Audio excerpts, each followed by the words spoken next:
Muchos pueblos han sabido destacarse a lo largo de la historia, pero la mayoría de ellos, por más fuertes y poderosos que fueran, más tarde o más temprano terminaron desapareciendo o mezclándose con otros pueblos. Seguramente recordarán que en la antigüedad hubo invasiones, conquistas y destrucción de ciudades. Sin embargo, hubo un pueblo muy pequeño que, a pesar de su escaso poder militar, logró permanecer y permanecer hasta la actualidad, atravesando el vasto océano de la historia. Este fue el pueblo hebreo, que logró perdurar gracias a una poderosa convicción, la de sentirse el pueblo elegido de Dios. Abraham, el primer hebreo. El origen y la memoria del pueblo hebreo se encuentra en el libro más leído de la historia. Bien, veamos, ¿cuál creen que es? Peter Pan. La Bella Durmiente. No. Caperucita Roja. Tampoco. El libro es la Biblia. La Biblia nos cuenta que hacia el año 1900 a.C., Abraham, el hijo de un escultor de la ciudad de Ur, selló un pacto con Dios y este le prometió las tierras de Canaán. Entonces, Abraham emprendió la importante misión que le había sido encomendada. Reunió a todo su pueblo fuera de las murallas de la ciudad y lo guió en el largo viaje hacia las tierras que le habían sido prometidas. Había un pequeño problema.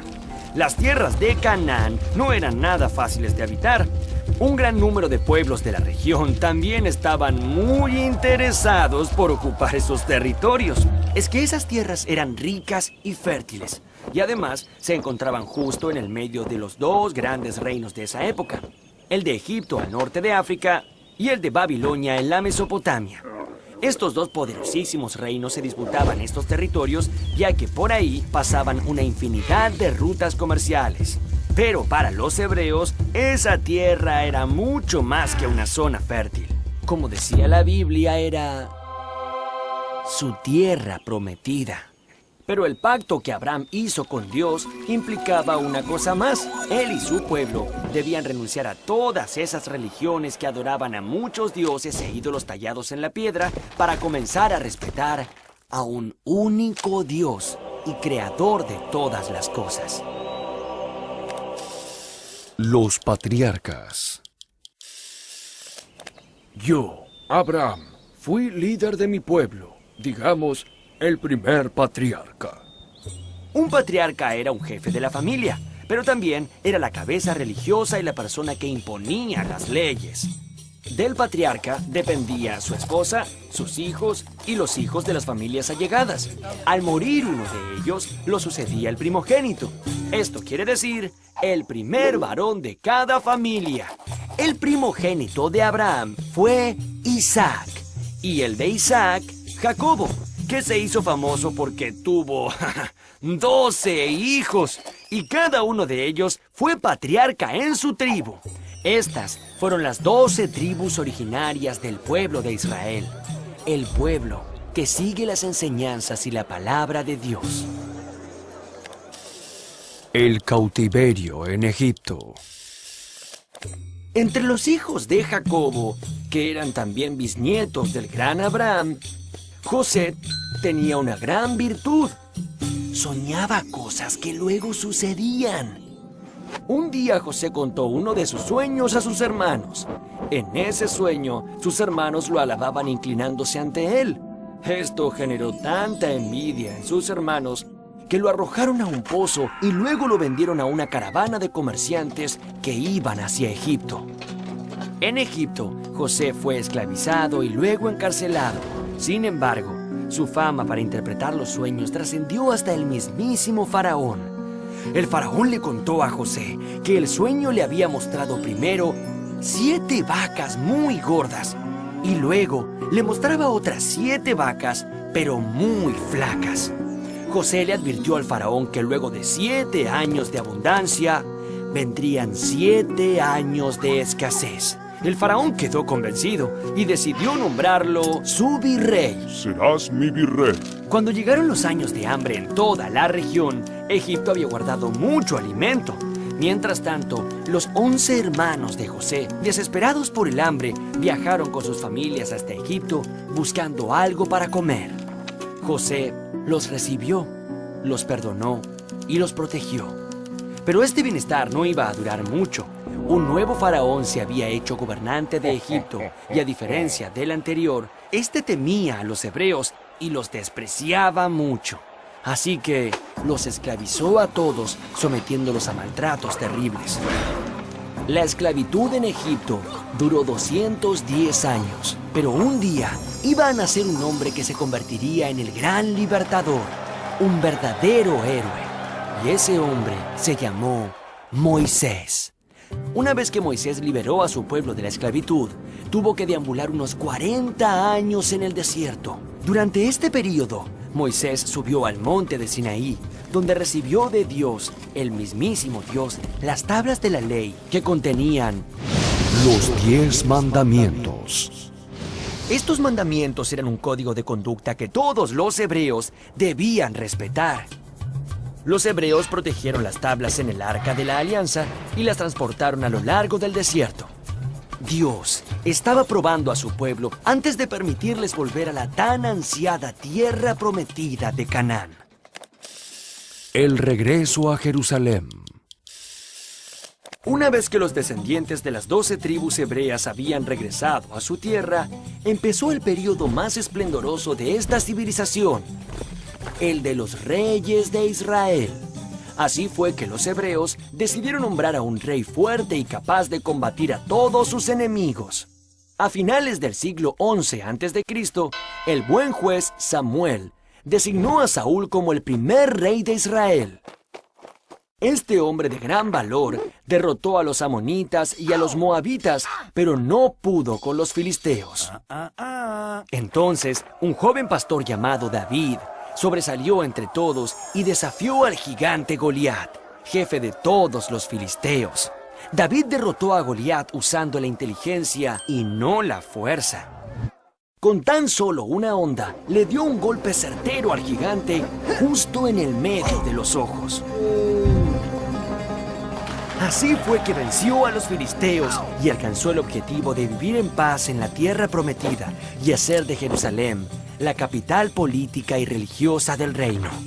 El rey Salomón fue hijo de David y dedicó toda su vida a la construcción del templo de Jerusalén, que era el más imponente de todos los templos dedicados a ese único Dios. Además, Salomón, que era un hombre sabio y justo, buscó por todos los medios evitar las guerras y las invasiones, pero no lo consiguió. Los demás pueblos, asirios, babilonios y egipcios, no estaban dispuestos a que las estratégicas tierras de Canaán quedaran solo en manos de los hebreos. En el año 922 a.C., Salomón murió y se armó un lío tremendo, ya que los hebreos no se ponían de acuerdo en cómo defender sus tierras. Entonces se dividieron en dos reinos, el de Judá al sur y el de Israel al norte. Las invasiones.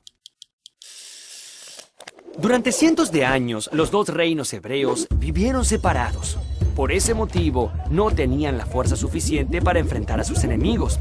El reino de Israel duró casi 200 años hasta que el gran emperador de Asiria, Sargón II, lo invadió, destruyó la capital Samaria y expulsó a los hebreos a otras regiones. El reino de Judá duró más tiempo, hasta que un rey de Babilonia, Nabucodonosor II, invadió la ciudad sagrada de Jerusalén. Destruyó el templo que había construido Salomón y expulsó a todos los hebreos a Babilonia. En la Biblia se recuerda este período oscuro como la primera diáspora. Durante esos años de cautiverio quedaron en el olvido las viejas disputas entre los hebreos de los dos reinos y todos los descendientes de Abraham pasaron a llamarse por igual, el pueblo judío. Pero tuvieron que esperar 50 años más hasta que en el 539 a.C. fueron liberados por los persas y lograron volver a la ciudad sagrada de Jerusalén, donde reconstruyeron el famoso templo hecho por Salomón. Todas las penurias que habían superado habían hecho que sus convicciones fueran aún más fuertes. poco a poco decidieron aislarse de los demás pueblos de la región, convencidos de que su único Dios era la única verdad. Para ello, los profetas advirtieron durante muchos años los mandatos sagrados de las primeras 5 partes de la Biblia que llamaron Torá. La gran diáspora. Por más de 200 años, los judíos se dedicaron a consolidar su religión, su cultura y su forma de vida de acuerdo a las enseñanzas de la Biblia. Pero nuevas invasiones golpearon a los judíos. Primero fueron los griegos bajo las órdenes de Alejandro Magno, y más tarde los romanos anexaron Canaán a su imperio. Aunque por lo general fueron un pueblo pacífico, un día, en el siglo I después de Cristo, los judíos decidieron rebelarse ante tanta opresión. Entonces organizaron una sublevación. Los judíos lucharon contra temibles legiones romanas con insistencia y valor, tanto tiempo como pudieron. Pero el ejército imperial era muy poderoso. Luego de 2 años de estar sitiada y sometida por el hambre, Jerusalén cayó. Tito, emperador de Roma en ese momento, mandó a destruir por segunda vez el templo de Salomón e incendió toda Jerusalén. Los pocos que sobrevivieron se dispersaron por el mundo en busca de otro lugar donde vivir. Una vez más, los judíos fueron un pueblo sin patria. Un gran grupo de ellos se dirigió a la península ibérica pasando por el norte de África, y ese fue el comienzo de una nueva vida. A estos judíos se los llamó sefaradíes, y vivieron muchos años allí. Sin embargo, en el siglo XV fueron nuevamente expulsados por los reinos católicos de España y Portugal, que veían en ellos una amenaza a sus creencias. Los sefaradíes tuvieron que dispersarse nuevamente. La tierra prometida. Durante los siglos siguientes, los judíos siguieron huyendo, buscando dónde vivir y soñando con regresar a las tierras de Canaán. En muchos momentos, rabinos o miembros del pueblo hebreo hicieron llamados para que todos regresaran a su tierra. Sin embargo, la larga diáspora que vivía el pueblo alrededor del mundo hacía imposible el reencuentro. Pero sus convicciones y sus rituales los siguieron manteniendo unidos. Una de estas prácticas más importantes era la lectura de la Torá, que son los primeros 5 libros de la Biblia. También siguieron celebrando el sábado como el día más importante de la semana, porque ese día el ser humano descansaba tal y como lo hizo Dios después de culminar la creación del mundo. La boda fue otro típico ritual de las costumbres judías. Allí se rompe una copa para recordar que una alegría nunca será completa hasta que el templo no sea reconstruido. Un rabino recita 7 bendiciones y en la última pide el pronto regreso del pueblo a la tierra prometida. Muchos pueblos que sufrieron persecuciones similares finalmente desaparecieron, pero esto no le pasó a los hebreos, quienes lograron sobrevivir gracias a su fuerza interior, a su capacidad de superación en situaciones extremas y a la lectura de la Torá, que describe los mandatos de ese Dios único e intangible que los había elegido.